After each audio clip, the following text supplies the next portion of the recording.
This is Melina Lee Williams-Haas. I deeply appreciate you listening and taking the time to hang out with me. I will be addressing issues of life, the universe, and everything that are often bogged down and mired in shame and grief, and talk about how they can be repackaged to be useful and gorgeous and fucking awesome for you. So, sit back and relax, or, you know what? Sit up and freak out. However you prefer to listen. Let's go.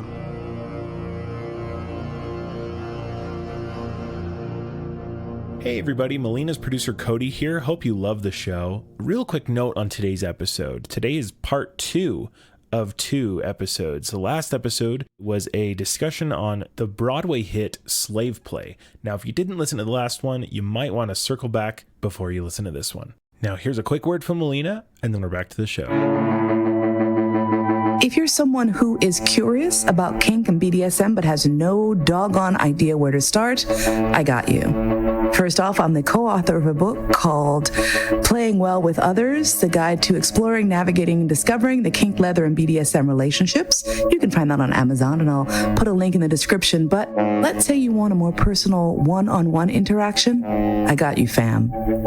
Go to thekinkdoula.com. It's TheKinkDoula. You may be familiar with the concept of doulas from childbirth, but what about rebirthing yourself? What about going deep within and uncovering the secrets and wondrous discoveries that maybe, just maybe, have been hiding from you, or you've been hiding from yourself for a long time? You want to talk about your secret fetish, your kink?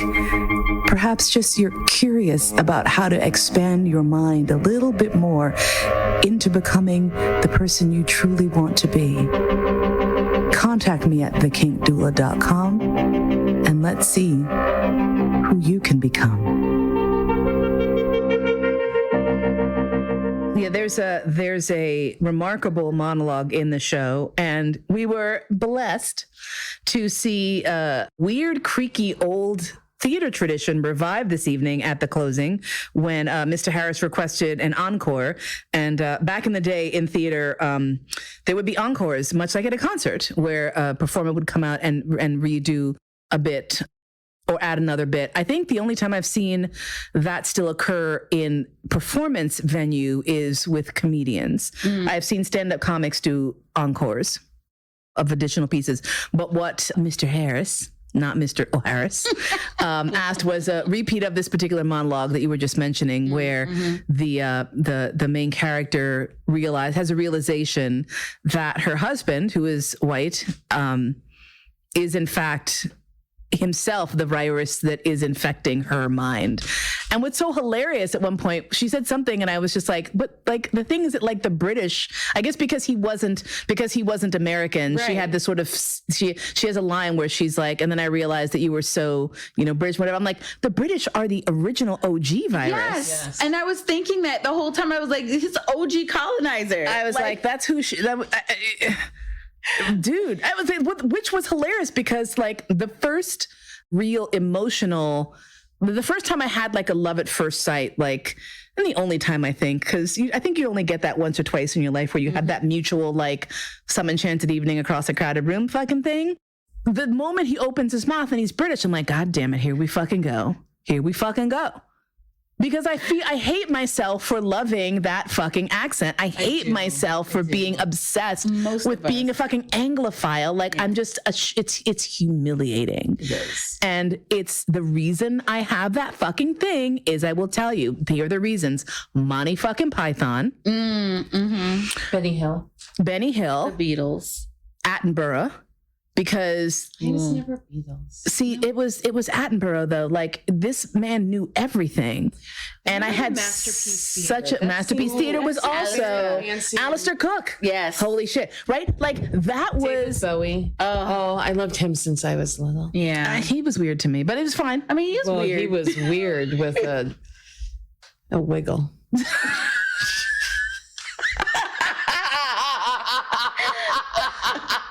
Weird. That's gonna be another thing. He's weird with a wiggle. It's the best kind of weird. But I have to point out yet another point where Mr. Harris just plagiarized my life is that my first experience of realizing that I was kinky was with a British guy named Jim, who is the same in the play. And like when they first say his name, I was like, no way. How the fuck? That's just weird. And so this was, I should just do an episode of that story. Yeah. The British musician and his, and why he's not talking to me anymore.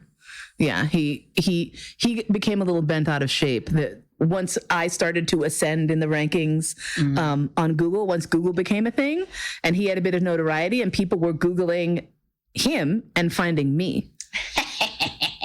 And being like, what is this? And his people were a little bit verklempt. And I was like, look, maybe you shouldn't have written a song called Molina. Let me tell you, the only reason I looked that song up. I was going to say, because of you.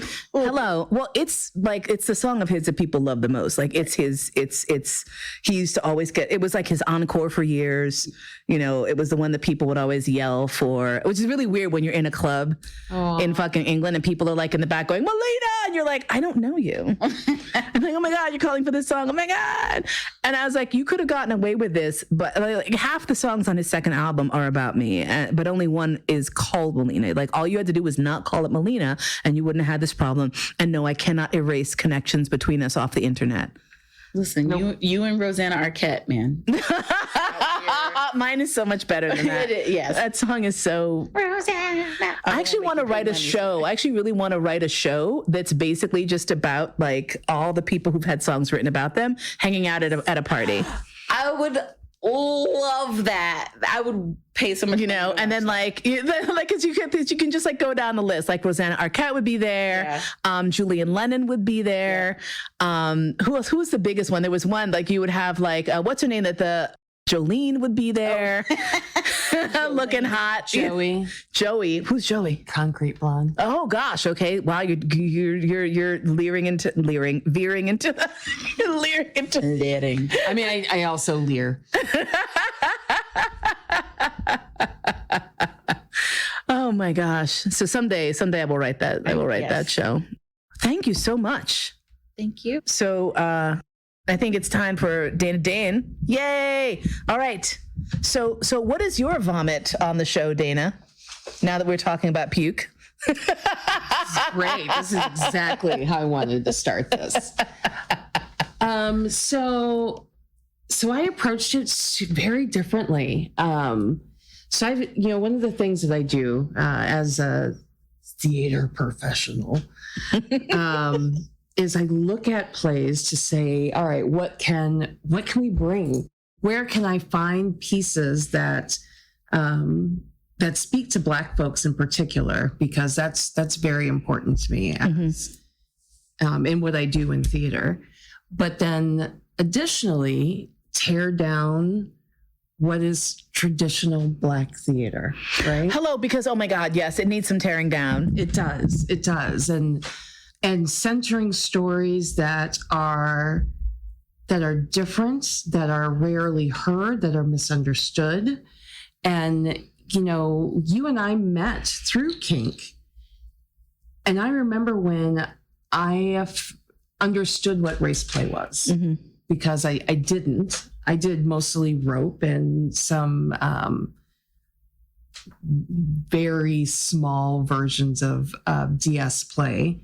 But when I met you and you were talking about this is the thing that I do and this is why I do it, I had at that point to kind of go through, all right, so what does this mean and feel to me as a person of color? And, my first thing I realized is that it's not about me. That was one and most important. And secondly, how people work through racialized trauma is going to look different for everybody. Right. And my kink is going to be different than your kink. And that is an okay thing. That's an okay space for it to be. And, there's some fucked up ass shit that I like. I'm not going to sit here and be like, my kink is flowers being given to me on a rainy day. That's also not reality. am dirty. There's a reason. I am dirty. I am a foul bitch. Right. You and I used to meet places in the country to do performances that were kinky in ways that other people were like, what the fuck? So when the scene started, so I've been reading a lot of things about this play because I'm highly interested. I follow Jeremy on Twitter. I was mad, like happy, mad, jealous, super proud of you when you had lunch with him. And I was like, oh my God, this is so awesome. Tell me everything. I hate you. It's true. But I wanted to see kind of what it is, because there are Black folks who have really strong feelings against this play. And there's Black folks in the theater community that I am involved with who have very strong feelings about this show. So were they people who had strong feelings about the show as a concept, or people who saw the show and were angry? Well, so both, because I do follow folks on Twitter that have seen the show. And then folks who had not seen the show, which are just kind of like, meh. I mean, I get the thing is that, like, I don't want to say like you have to see the show to be critical, because the concept alone is something you can have an issue with. Yes. Like that part, like if people want to just say, I have an issue with the concept and here's why, like I will even have that discussion. But like at that point, it's like just conceptually, because at that point I have to say, we're not actually talking about the play, because you don't know what the play is. Right. You know, like there could be a show called Heil Hitler. It doesn't mean that it's pro-Nazi. Right. It could be an anti-Nazi polemic. So you don't know. Yes. So, yeah. So, walking into the show, I already had a different mindset because I come from this background. And one of the things that a friend of mine who had seen the play was like, I would really like to know what someone who's into kink, because a lot of people who don't like the play also are not as intricately involved in the kink scene that you have been, or on some level that I have been. So it feels just different. Yes, absolutely. So the first scene, I immediately was like, oh, well, they're having a scene. Yeah. I mean, the first twist that she said where she gave like a flick or something. I was like, okay, we are not, this isn't what it is. This looks like. Yes, yes. So I love the set with the mirrors. I thought that was great. I love the looking back out. You're looking to yourself, but you're also a product of things looking at you. So, I mean, there's so many things that are happening, but just that mirrored space. The whole back wall of the set is a mirror, which, and then the mirror actually also for the last segment of the play tilts. And so you can actually see from all parts of the theater what's happening on a bed, and the bed is only barely tilted.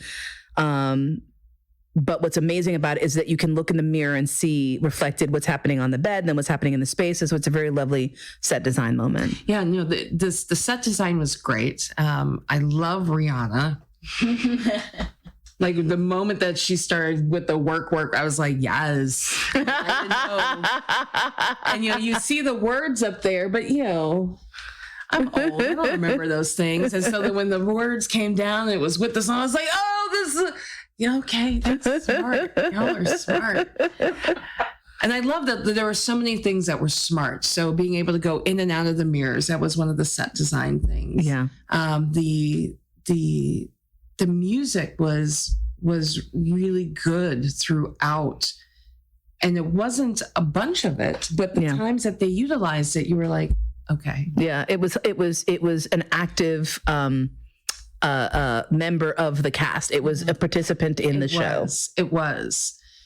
And I think that unless you are involved in the kink scene, and I'm going to generalize a little bit, so sorry, people.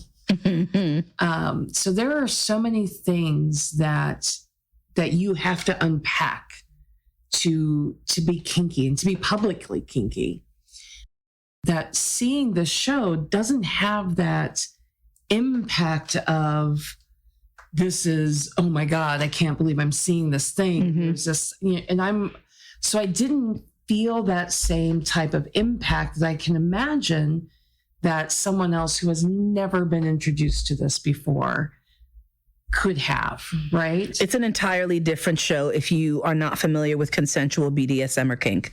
It is an entirely different show. Right. Yes. So like that woman, when she, and I even forgot the line, but that woman on the side of us was like, what? Like, what did you, what the That was hilarious. What line was that? Was someone did call out and the whole audience died. She was the lead character who was a black lady. What is her name? Was grinding up against the Kanisha, mirror. thank you. And she said something. Call me your dirty negress or something. Call me a dirty negress. And some sister behind us went, what? I was like, girl. I just thought it was just so delightful that negress was what they chose because he couldn't say the N-word. Right. But the thing is, like, and that was so real. Like the majority of people I know who I've tried to even just do demos with for like the once every 5 years I would do a demo because I didn't do a lot of them. Right. Yeah. Like saying nigger is a problem. It is. And that's fine. And I had entire humans say, I am going to say thank you. I'm flattered and honored that you would select me for this, but I can't do that. Right. And so his perspective, that character, was for me really, really indicative and underscored the reality of what the average white person, even who is sort of game to please their partner, evinces when they're approached with this type of situation. That was so real. Yes. And the thing that I did like was that they got the intent behind the kink correct. Yes. Oh my God. They got it could be a fucking dissertation. It could be very much so. The portrayal of the couple, the white woman and the really light-skinned man, and that dominance and cuckolding and that whole sequence is so. I got so much more the second time seeing his process. Perhaps it was just a difference in the actors. There were some choices that they made differently. And I have to say, of the couples, those were the two where I was like, ooh. Like, I know that you two over here are doing some true antebellum stuff, but y'all are...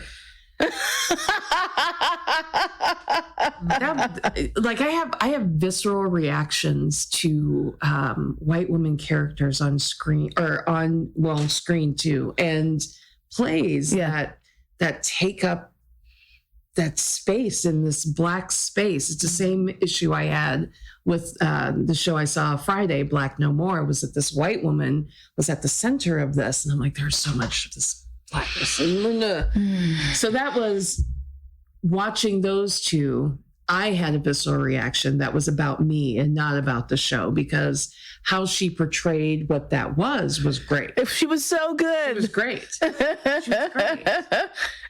And I love that one moment where you see her realize what she's doing and she still can't stop. Cannot stop. Mm-hmm. Like, that's what I also was just so touched by. I was like, but then here's the thing, and this is what I think folks miss about doing this type of play. It gives you the capacity to have a blink of compassion for the asshole. Mm-hmm. It enables you to say about this woman, gosh, she can't stop herself. Right. So it's one thing to have a bad behavioral trick. It's another thing to say, I have a bad behavioral trick and I can't stop. Right. Like, when I started to understand that white people are people and that when they do fucked up shit in a race play scene, that afterwards they have to come back and live in that body where they have just done some fucked up stuff. And seeing them get fucked up enabled me to go, oh, wait a second, that's a person being an asshole. They are still a human being. Right. So I don't have to love you. I don't have to like pet you and say there. But if I can go, this is a human being with some fucked up shit, what enables me to do is get past some racist shit more quickly. Right. It enables me to say, this is not a monster. This is not some creature from the Black Lagoon. This is a person with some fucking issues that occurred prior to them meeting me. You know? So good. Yeah, no, I had the second part of the show where it's just Kanisha and Jim was so striking, and that realization that he is this virus, right? Yeah. And noting that, of course, there's that parallel that whiteness is this virus, and those privileges and those systems and all of those things that have infected every aspect of everything that she tried to get away from, and even through the sexuality was trying to figure through. But at the end of the day, this was the virus and this was the problem. And it didn't matter that he was from England, because in America, he's a white man and she is a Black woman. Period. Right. The end, done. And so I found it interesting how he then tried to take control of that narrative and give her what she wanted, right? And I think it's also so interesting, sorry to interrupt, but I needed to get this out because this viewing was the first time I caught it, how they really through line for all three of them, how much in control they felt when they were doing these these psychological role plays. Right. Now one of the Black characters was in control because he was the person in charge, like the nigger Jim. What was his name? Nigger Gary. So while Nigger Gary was in charge and the other two were certainly subordinate, they all, and this was so critical, they all felt control, and Kanisha felt control wrest away from her. And this was so at the root of kink. And I was like, dude, that's fucking yes. Yeah. Like, so this is part of the dissertation. Yeah. Is that this is how some of us feel a level of power and control from negotiating away that power and control in this scenario, in this situation, in this safe environment, because it is about safety, right? Yeah. Right. It's about feeling safe enough to play. Yeah. When you're watching it, it reflects so much of what's happening now, where he didn't want to do the blatant racist thing, but he was still being a white man. Yes. Like he was still interrupting and taking control when nobody asked for it. And that was the thing she was so upset about. She was like, this is where I need you to let me have it, and you can't. You want, like, this is where I need you to give it over and let me run the ship. And like he wouldn't take her cues, and she would look at him and she wouldn't take anything she's trying to guide. And she's like, I'm trying to show you the way. And it's like, you think you're treating her like a queen, but you're just being a white man, which is irritating in itself, but also irritating her. And you think that this is better than what she's asking you to do, which is just play a part.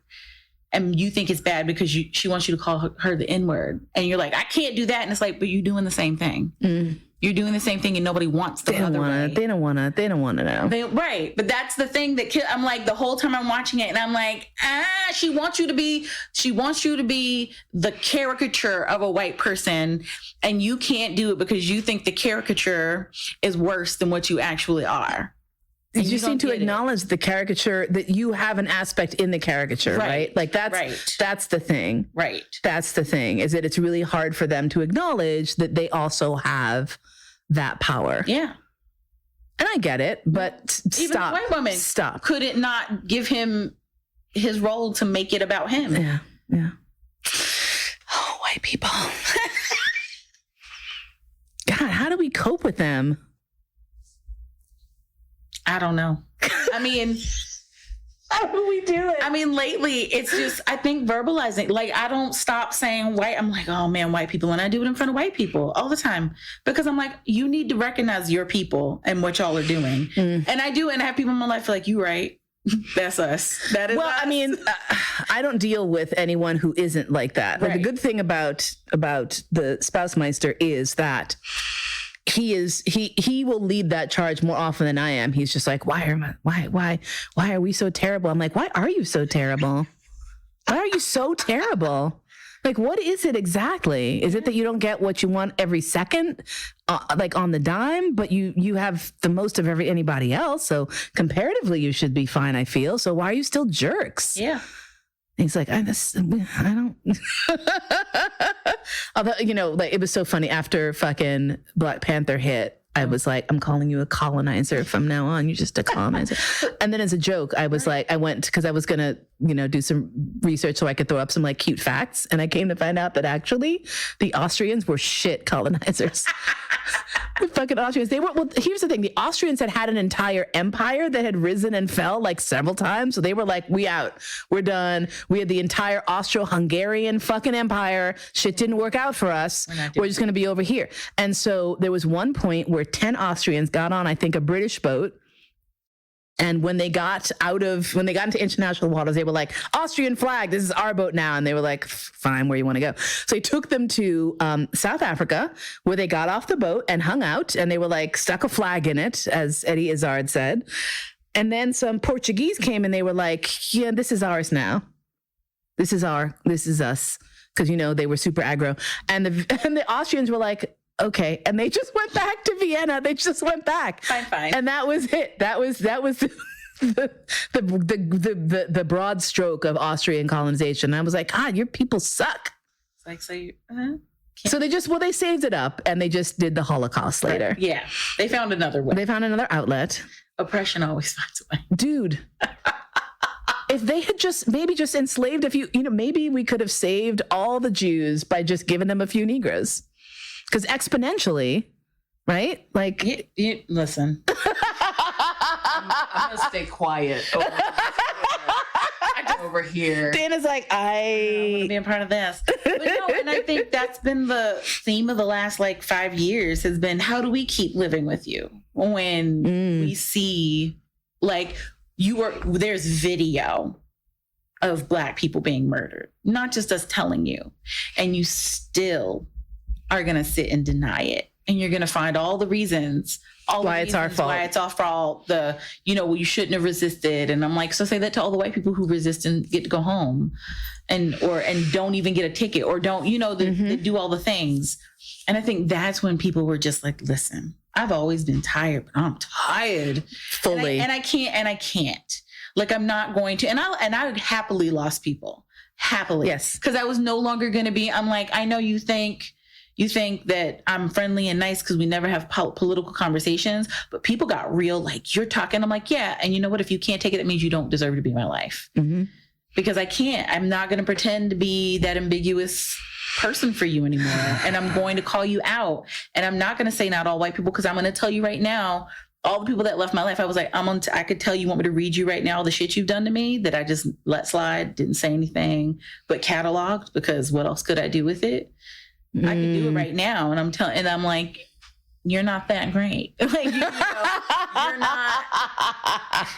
You think you're that. You're not getting cut. You're not making the cut. Oh, dear. On the boat. Like, you're just not, you don't get to come on the trip. Mm-mm. Like, wherever we're going, it would be a no for you. Goodbye. But thanks. Yeah. But I think that was where that moment started. And this includes my ex. There was this moment where I was like, this is nope.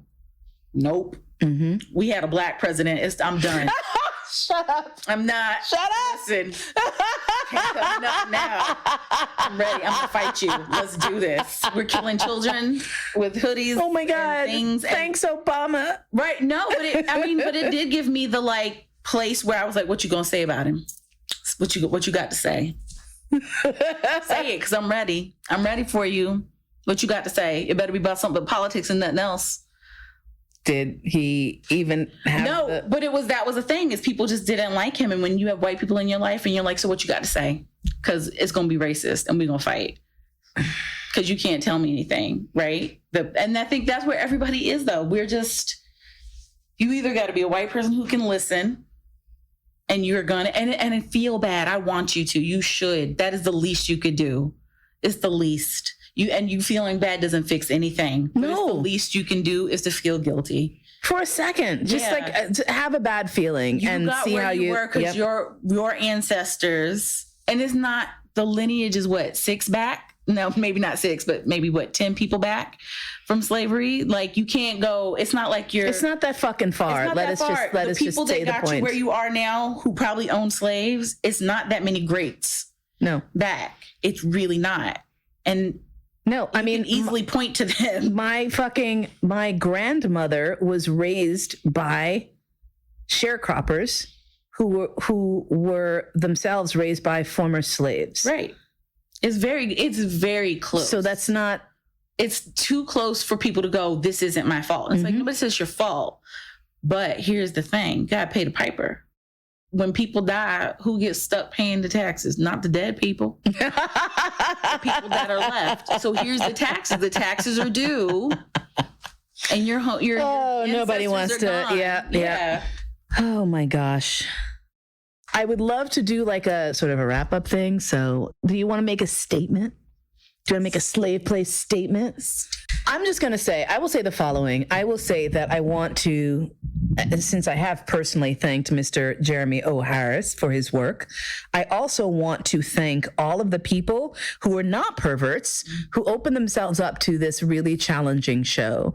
Like as a theater maker, and as someone who has been fighting the international opera community for the past 3 years, and who has seen what racism does to projects that are too ambitious because white people just can't bear the thought of Black people being centered in their fucking precious halls of opera-ness, but I digress. It's just really heartening to me to see, as he said in the curtain speech that he made tonight, it's so great to see that audiences are coming out for this, and the success of the show is not just about having a good Broadway show. It's about showing that audiences are capable of being challenged hard. This is a hard play. Yeah. You know? And I think that that's the important thing to remember, is that it is not reflective of everyone's experience, but it is reflective of experiences. Yeah. And regardless of how you feel about what people think, what it is that they do, how it is that they process racism, how it is that they process their sexuality. This is what theater is meant to be, which is to give you a view, a slice of this world and this life. And I watch you, Melina, in particular, for over a decade at this point, try to get the word out about this is something that I have gone through. I know other people have gone through, and I am giving you this piece of me so that you are not alone in this, and that you don't have to figure this out in the same ways that I have to figure this out. And he has taken that and has also brought that to a different medium and a different stage. And on a different level, and it is fitting. It is fitting that your article is the one that people sent, because you were trailblazing through this as an idea, even in the kink community. Yeah, we would be at conferences, and you would have to justify your existence. And you didn't have to do shit, but you would come in and say, this is who this is who I am, this is how you will treat me, and this is what my kink is, and as you understand yourself, this is how I understand myself. Right. It's okay. Right. So this play does not have to be for you, person out there, because there are people that this play is for. And beyond that, just artistically, it's a well-written play. It's so strong. It is a play that has a point of view that's smartly directed. So, people need to leave themselves out of this portion of the art, in that it doesn't have to be your reflection.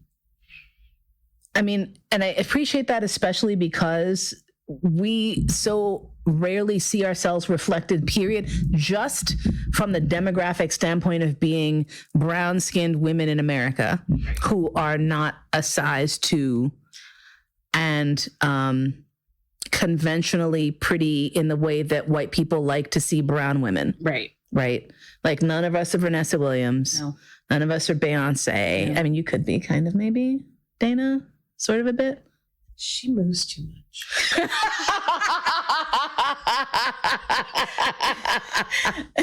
Beyonce. I just want to get like Dana Pelabon's one-line capsule review. Beyonce, she moves too much. It is like, At least for me to be Beyonce. I just ain't got all that in me. Like, girl, do you. Also, I'm going to set my ass right over here and watch you do all that. Oh my God. Woo. What is your closing manifesto? closing, Dirty Lola at dirtylola.com? No? DirtyLola.co. DirtyLola.co. So you're from, what is that? Mexican? Not Mexican. I'm sorry. Is that I don't know. Colombia? What country is that? No, it's us, but you can Is it leave company? off the M. Oh, I don't know. interesting. You can leave it off. And DirtyLola.co. somebody owns DirtyLola.com and they want like a lot of money for Son of a it. bitch. But if you buy up all the other domains of your name, True. you can have an easy case to get yours and make them give it to you. Nice. Right. Aside of that, white people, this isn't for you. The people this play is that you are allowed to watch it. Yeah. You need to absorb a good part, the right parts of it. Don't think that we're talking to you when we're not, which y'all have a bad habit of doing. Hello. But it's not. It wasn't written for y'all. It's for you to be quietly watching, observing. It's and maybe taking Figure out what Jim figured out by the third act of the play. Yeah, and figure out but also the lessons in it. Like, that white woman isn't meant for you. That's y'all. Like, see yourself. Yeah, in the worst parts, because that is you. And I think, but it is also this place of like, for white people, like shh, because not everything's for you, and this isn't for you. Mm-hmm. You did not write this for you. Even if you are kinky, it's not for you. You might identify with one of the partners and like, oh my goodness, I hope you maybe felt a lesson, but it's not for you. It's not a mirror for you. It's not, well, no, it's a mirror. It maybe isn't like a fulfilling thing for you. Should it be? And that, because I was like, I think about all the white people we saw and I'm like, what did you take from this?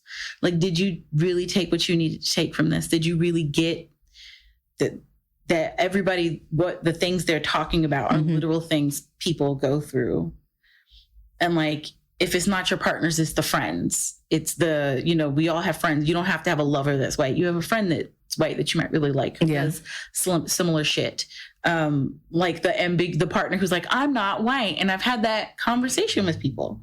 And I'm like, I know you're not white, but you look white and you are white. You're maybe not ethnically white, but that's because white people don't know how to say what country they're from. They just go,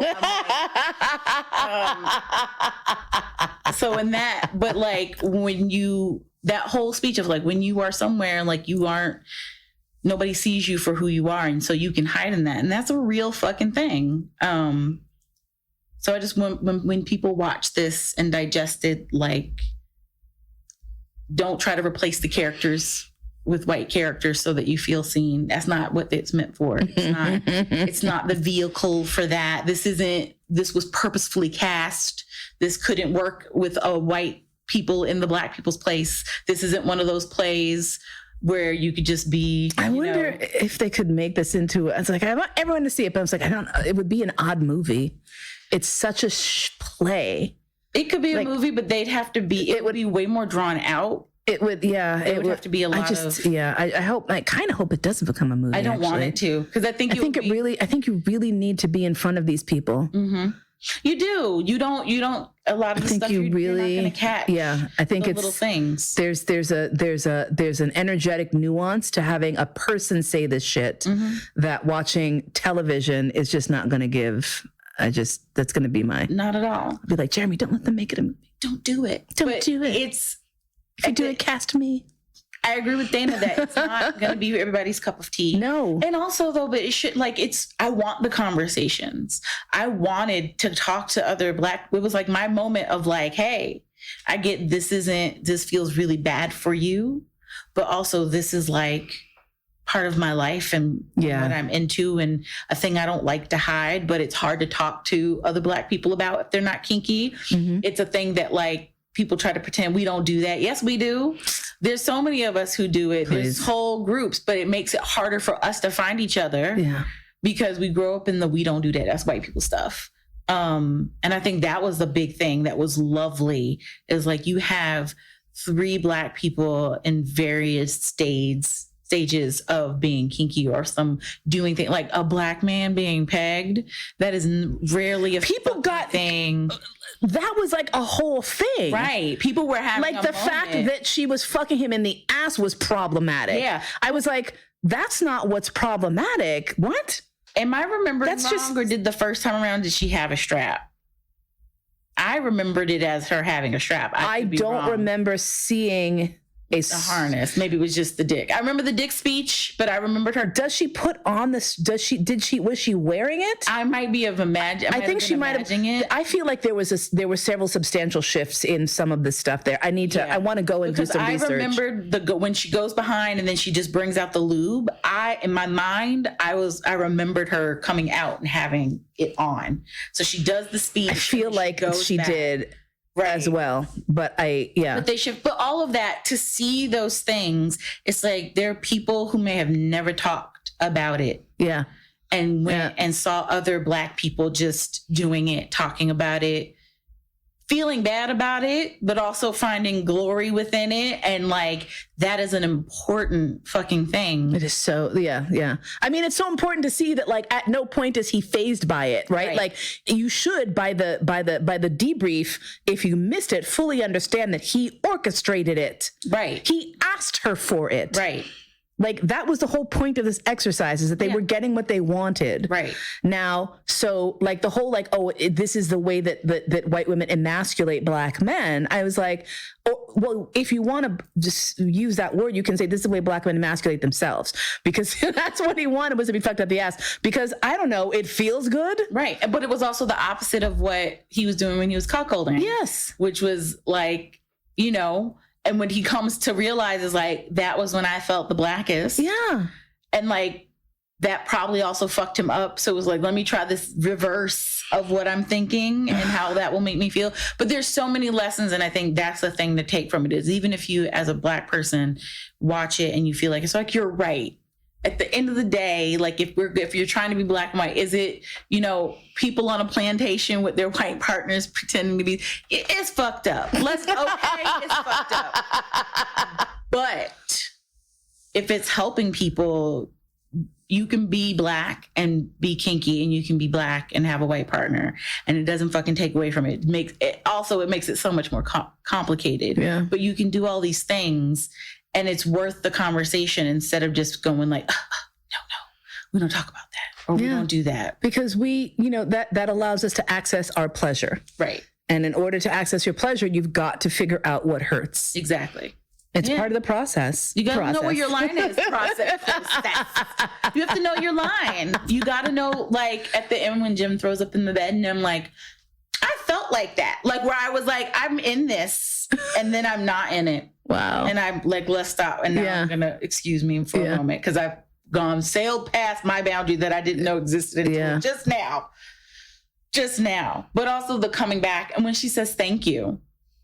That shocked the shit out of a bunch of people. There were like a bunch, like it just that her. And I did hear the safe word this time, which is so interesting, because she said Starbucks. It's just never clear. It sounds like she's. I thought she was orgasming. The first 2 times I saw, I thought she was having an orgasm and then taps out. Right, because she's. And then he freaks out, because it was never clear that she's saying Starbucks. Right. And and tonight it was clearer. Yeah. And I was like, because I kept thinking, how did I miss the safe word? And I was like, because she's yelling. And my thing was, she's coming because she's getting fucked really hard by, like, hot British guy. Right. Oh, dear. See, now we know where my focus lies. Oh, my goodness. Well, I have to first say thank you, Dana, for flying out.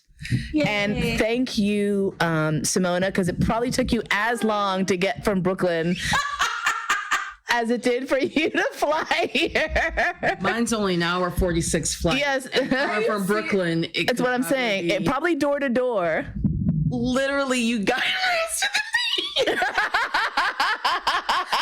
So come up from Brooklyn to come up here. It could be close to 2 hours.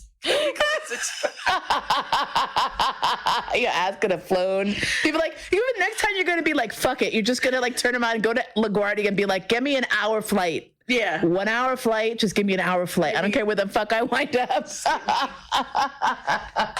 why I can't date people in the Bronx. Hello. That's another state. When people talk about having like long distance relationships, I'm like, you know what, like you mean when you're dating someone in New Jersey? Yeah.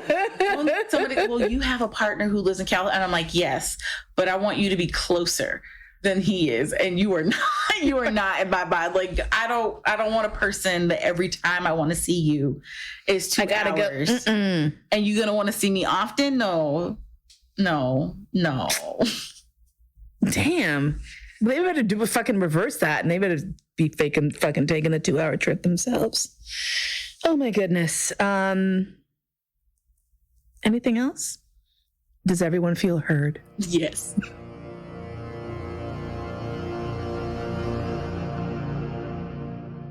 You've been listening to All That and Mo. Thanks so much for spending your precious, precious time with me today. My podcast is produced by Cody Crabb. Theme music by Georg Friedrich Haas, as performed by Marcus Weiss. And I look forward to spending time with you again really soon.